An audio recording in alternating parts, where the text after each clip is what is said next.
और तीसरा, कोई भी मनमाना बिल सरकार लेके आएगी और जो भी सांसद आवाज उठाएगा, मार्शल से उसको बाहर फेंकवा दिया जाएगा।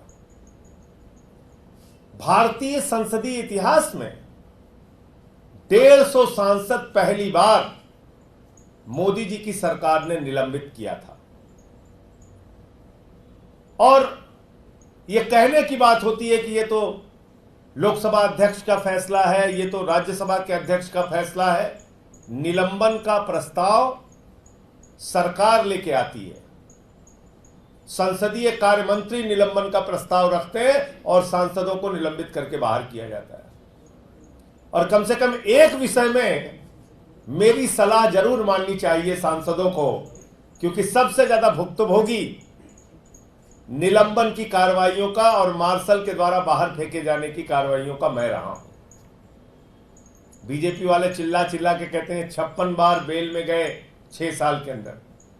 कोई अपनी लड़ाई लड़ने के लिए नहीं गया, जनता के मुद्दे उठाए, कभी किसान के सवाल, कभी नौजवान के सवाल, कभी पहलवान के सवाल, कभी मणिपुर के सवाल, कभी शिक्षा मित्र के सवाल, कभी ओल्ड पेंशन के सवाल, और मुझे निलंबित किया गया, बाहर किया गया। तो मैं अभी भी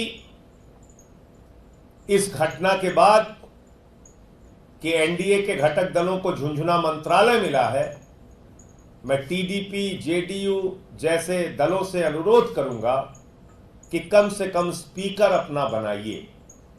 यह आपकी पार्टियों के हित में है, ये बाबा साहब डॉक्टर भीमराव अंबेडकर जी के द्वारा दिए गए संविधान के हित में है, और ये भारत के लोकतंत्र की रक्षा के हित में है।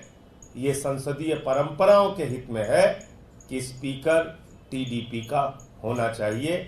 और अगर बीजेपी उस पर समर्थन नहीं करती तो इंडिया के घटक दलों को निश्चित रूप से इसके बारे में विचार करना चाहिए।